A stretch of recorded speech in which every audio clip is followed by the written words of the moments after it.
Covering news where you live. This is 5 News. Hey, thank you so much for joining us. We have the top headlines where you live. I'm Tiffany Lee. Let's get you caught up on what's going on around our area. The U.S. Army Corps of Engineers released a study looking at flooding along the Illinois River. The river starts just west of Fayetteville, runs through Siloam Springs, and into western Oklahoma. According to the Corps, high rain totals and an increase in urbanization is causing flooding. According to the study, the flooding has led to erosion. They tell us that they want to better understand flood risk so that local planners can account for future development. Now let's send it to meteorologist Zach Scott for a check of your weather. Hey, Zach. Hey, Tiffany, we got another great day here. Temperatures all week long have been beautiful. A little bit of a cool start. Fantastic afternoon. We're back into the mid to upper 70s once again for Northwest Arkansas. You were there Wednesday. Today, I think, again, we're ranging from about 75 to 78 degrees is where most of us are going to be. Northwest Arkansas back into eastern and northeastern Oklahoma. You get down into the River Valley, upper 70s near 80s, and then you get a little bit cooler again as you go a little further south. A mid to upper 70s expected. We're actually going to see a little bit more cloud cover across our southern zones. We will see added cloud cover in northwest Arkansas. It was all blue skies yesterday. There's a disturbance in Mississippi and parts of Louisiana that's throwing clouds our way. Not enough moisture getting up here, though. We are staying dry. We've got clear skies, 50s again, light winds going into Friday. Friday could see a few late day showers and thunderstorms out in central, north central Oklahoma. They'll likely stay way out towards the west. As we go overnight into Saturday morning, a stray sprinkle is going to be possible, but then here comes a cold front, and as it pushes through a little bit later in the afternoon, we're going to see it try to kick up a few isolated showers and thunderstorms. We do have that marginal risk, that level 1 green risk, meaning that a few severe storms are possible, but widespread severe weather is not anticipated. As you start to go up the scale, level 2 risk, central and eastern Arkansas, meaning that storms get a little bit more organized and more scattered strong storms will be possible. But again, as that front comes in near and east of I-49, could get a few isolated showers to fire up. Future track radar's hinting at that a little bit. It's going to fire it up a little bit more to the east, but you'll get the idea of what I'm talking about here. Again, we'll see a mix of sun and clouds, and then we'll see the warm, muggy air coming in as that front is coming into our far eastern zone. It's going to try to fire up those showers there. Scott, Logan, Johnson, Franklin, Madison, Pope, Newton counties, and then they get a little bit stronger, a little bit more organized as they shift off towards the east. That's the next shot for rain for us. Tiffany, if we don't get rain on Saturday, then it's going to be another dry several days. Next chance of rain could be the middle part of next week. So starting to dry out a little bit here. We'll keep our eyes on it. All right, thanks for that, Zach. Well, the White House has declared that fentanyl combined with animal tranquilizer is an emerging threat facing the United States. This marks the first time in history that any administration has declared a substance to be an emerging threat to the country. The DEA says that it sees xylazine and fentanyl mixtures in 48 states, including Arkansas and Oklahoma. In the last couple years, we've seen xylazine appear through different lab testing and testing subsequent to submitting fentanyl, heroin, and other illicit drugs to the crime lab and or the DEA lab. We are seeing this xylazine used as a cutting agent or an adulterant, actually, to some of these other drugs. The CDC reports more than 100,000 Americans died between August 2021 to August 2022 from drug poisoning. 66% of those deaths were involving opioids like fentanyl. And this month, Fayetteville families will get to meet the school district's next superintendent. Dr. John Mulford will be in town for a special meeting 1 week from Monday.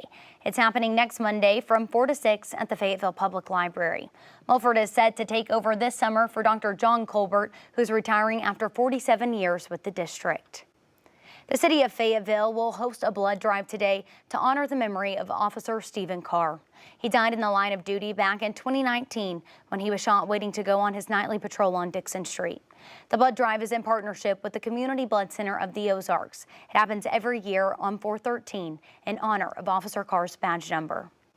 You know, we feel like there's no other way to honor Stephen's memory than to give the gift of life. And I know that's the kind of person he was. And I think that's something that he would definitely be behind and support. The blood drive is happening today downtown at the Fayetteville Town Center from 9 to 3. Walk-ins are welcome, but appointments are strongly encouraged.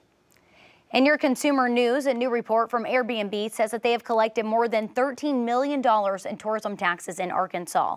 According to the vacation rental company, tourism taxes increased over 260% since 2019.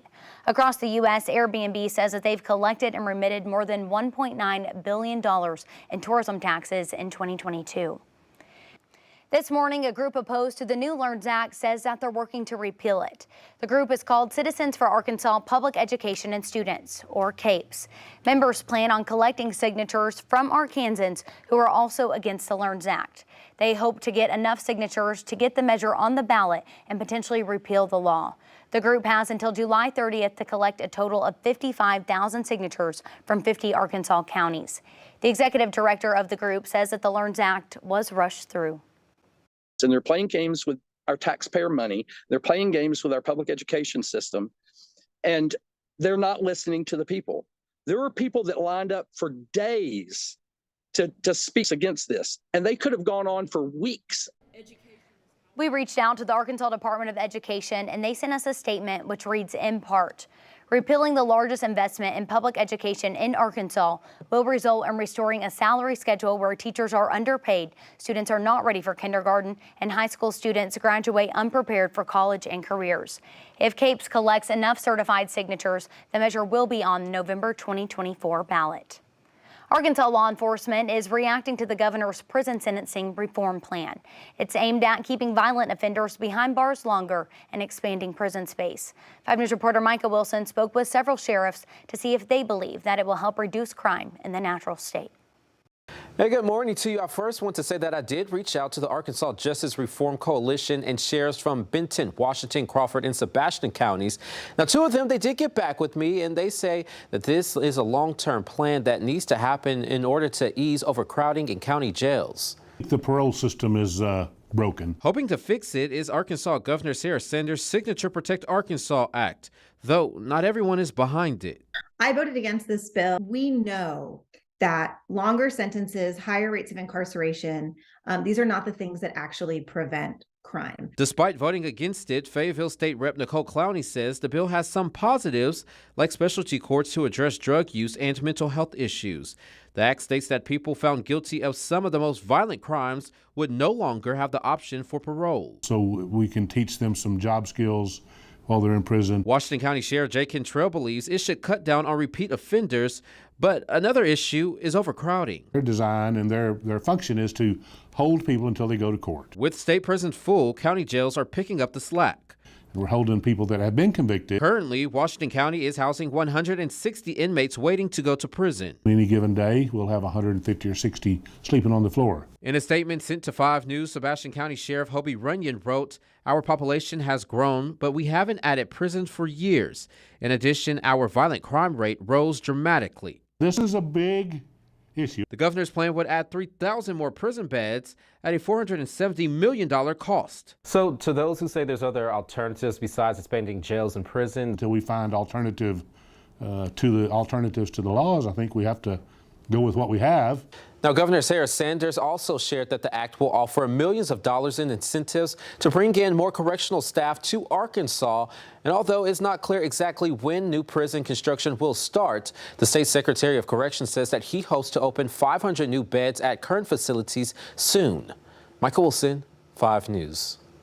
Thanks for that, Micah. Well, those are some of your top headlines on this Thursday. We'll continue to follow the news all day long, so catch up with us again this evening on your 5 News at 4, 5, 6, and 10. I'm Tiffany Lee. Have a great day.